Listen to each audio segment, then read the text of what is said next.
Hello, America. Today we're gonna make an American classic, meatloaf.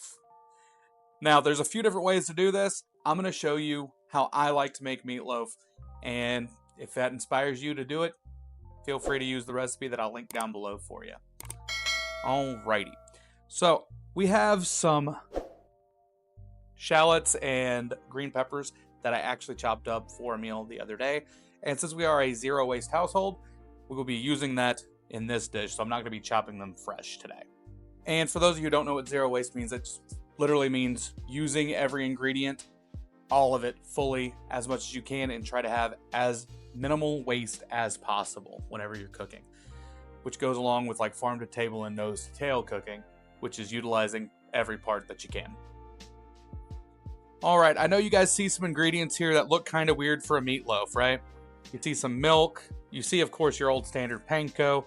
We have an egg. We have our shallot. We have our green pepper, some Worcestershire sauce, and my personal secret ingredient for a delicious meatloaf, A1 steak sauce.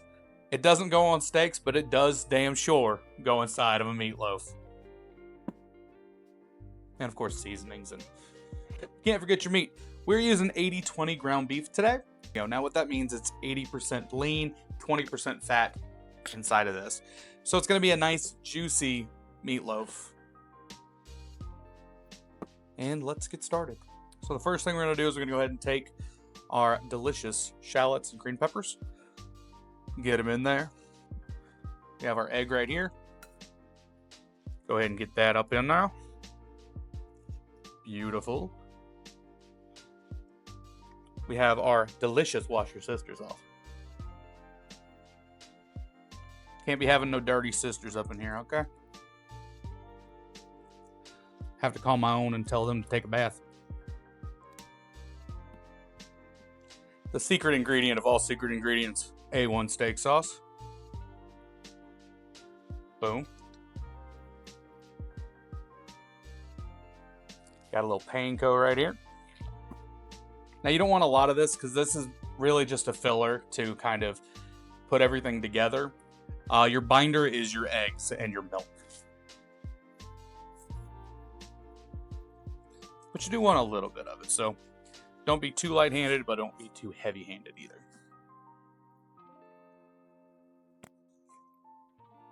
And just a little splash of milk.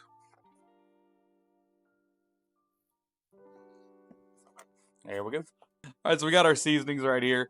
I'm going to use a little black pepper. And, of course, don't be too heavy-handed with your seasonings because that'll definitely ruin the flavor as well. But you want to be able to make sure it tastes lovely. A little onion powder and a little garlic. I like a little extra garlic because I don't like vampires, you know. And as I said before, we don't salt our dish. We salt our hand, put it in the bowl afterwards.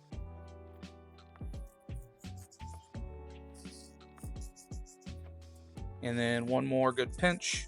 That should be enough salt. There you go. And we'll put the rest right there for now.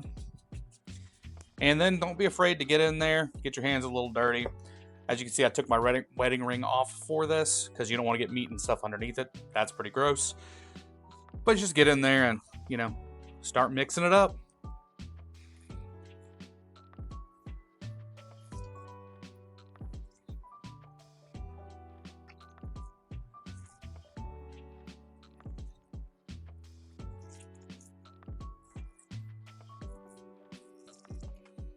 And if you see that you need a little extra something, don't be afraid to get whoever it is that's in the area with you to put extra in there.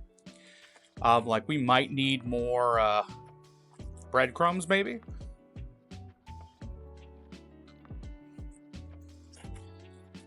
So if you want to grab the breadcrumbs and sprinkle them in there for me, honey.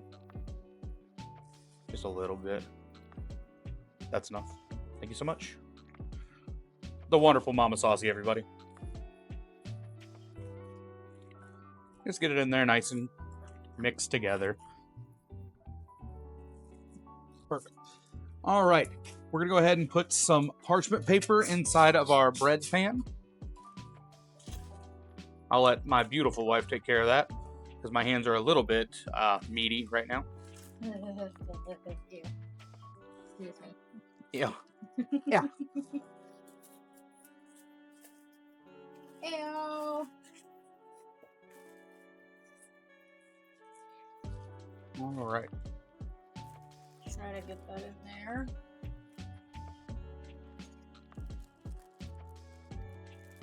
Just like that. All right, after you get it into your pan, it'll look about like that. And we're gonna throw this in the oven that we have preheated at 375 degrees for about 45 minutes. Then we're gonna check on it. While we have this baking in the oven, we're gonna be focusing on our sides. And nothing pairs with a meatloaf like mashed potatoes and some beautifully glazed rainbow carrots. We're gonna check out some mashed potatoes, because nothing goes better with a meatloaf than nice garlic mashed potatoes. So we have our Yukon gold potatoes right here, which we are going to cut up into smaller pieces. We're going to take off the edges. We're going to save these for some deliciousness potato wedges later. We're just going to get these cleaned up, and then I'm going to show you guys a little secret.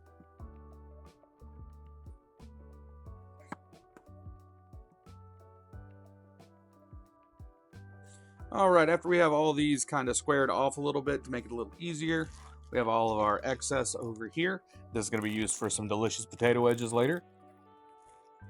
We're going to go ahead and just kind of do a rough chop, and we want them to all be relatively the same size. So since this is a bigger piece, we're going to cut it in half. And then just, slice it a couple times. Nothing too crazy.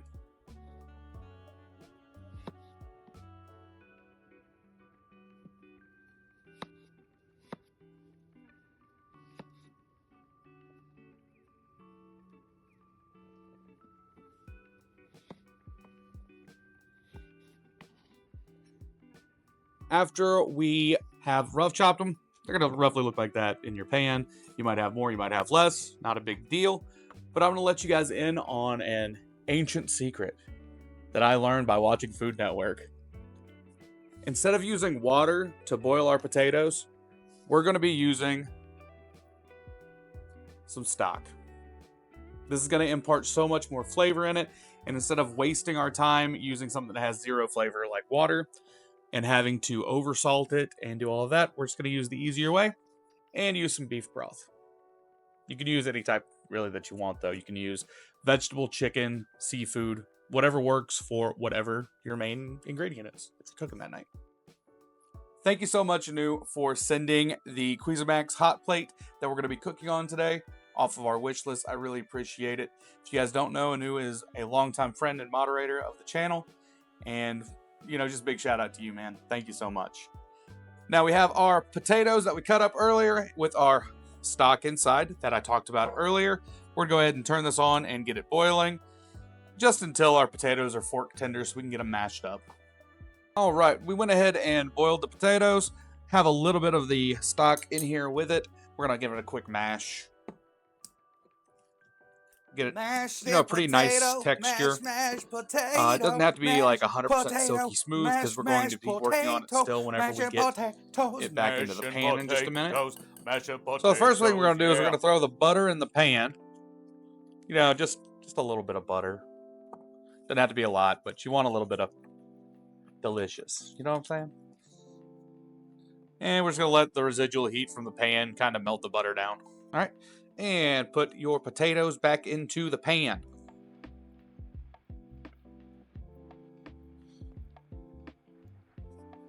I know this doesn't look like a lot of potatoes, and it's not.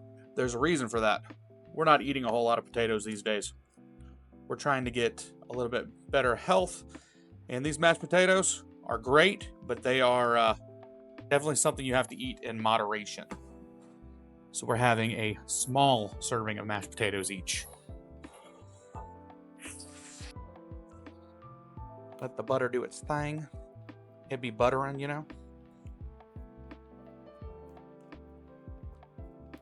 Now, as you can see, we have an assortment of goodies over here. Everything from a little sour cream Do a little half and half, as well as some spices and seasonings here on the side, which we're going to go ahead and throw those in first. I did tell you it's going to be garlic mashed potatoes, and not everyone has access to fresh garlic. So today we're going to be using a little garlic powder instead. Just, generously seasoned with garlic. And I measure with my heart. I don't really go out and measure everything. Here's a little onion powder.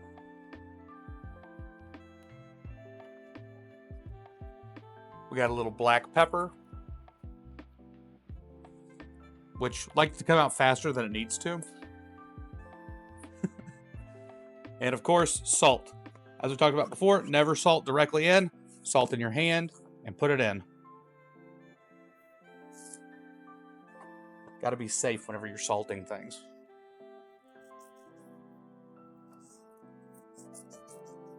Or else you'll get an over salty mess.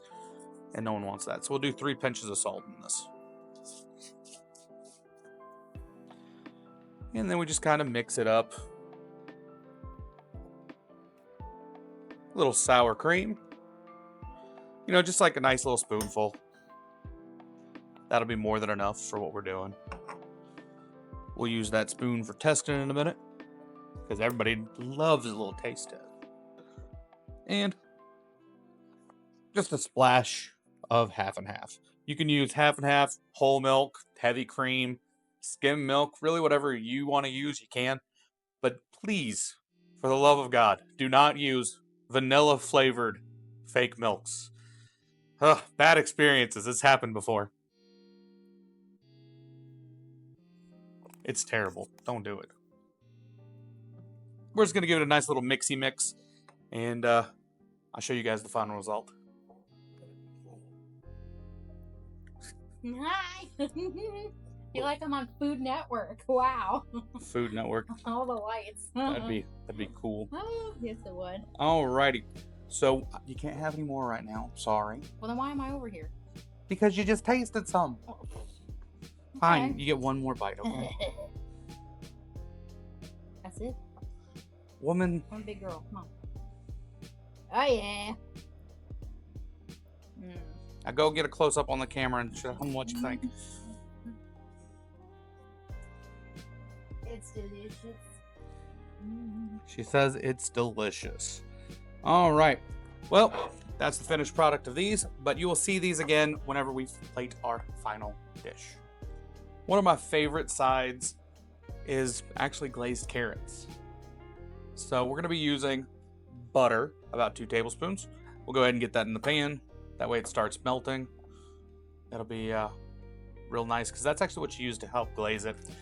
But a lot of people don't realize that carrots have a natural sweetness to them. So we're going to be using the natural sweetness of this to glaze them. And we have rainbow baby carrots. Cute, right? Of course, you have your regular colored carrots, which are, fine, but really, who cares about those? When you got purple ones. Everybody loves a purple carrot. All right. So we're going to go ahead and take these carrots and throw them in the pan over low heat. We're not trying to, scorch these things. So I have the pan right at 1 right now. Might turn it up in a minute, but for now, that's fine.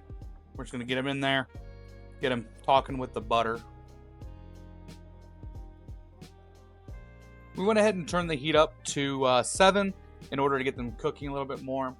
Sopped off some of the extra water with our paper towels that we had and put a little more butter and seasoned with salt, black pepper, garlic, and onion. And they are looking absolutely fantastic right now. So if you enjoy a nice pot roast and the way the carrots get inside of that, this is very similar to that. And what we're going to do next is we're actually going to make a quick gravy with the beef stock we used earlier, as well as the butter that's left in this pan.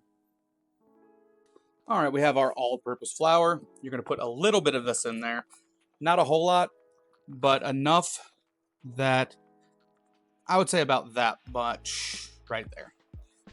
You don't want too much, especially for the amount of gravy that I'm making. So you're gonna kind of mix it around your pan and get it inside of that butter that you had in here. Because all this is doing is we're making a roux. So this is made out of flour and some type of fat. So you can use an oil or you can use, like the butter. And just kind of get it mixed together and try to cook off the flour a little bit. I went ahead and turned this down to about 3 to where it's not too much, because you don't want to burn your roux. Just want to get it nice and combined. So we got the shallots in, getting the aromatics going for our gravy. And once it's looking about like that, you're going to go ahead and put in your beef broth. And then you start stirring. And you keep on stirring. And then it'll thicken up for you.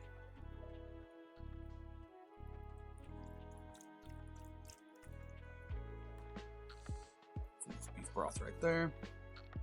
And then we stir. Stir. So we've thickened up our gravy. It's looking really nice.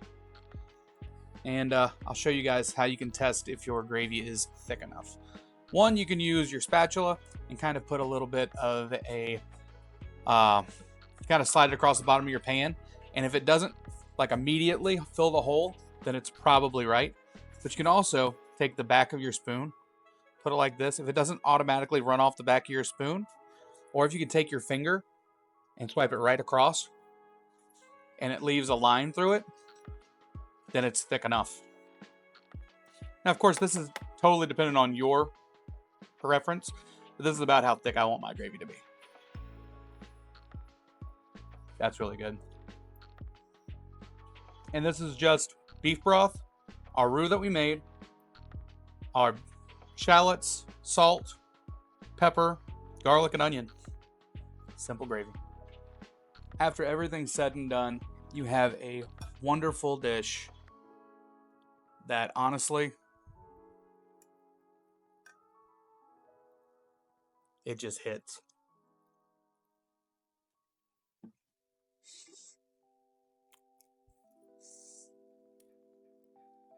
That's good.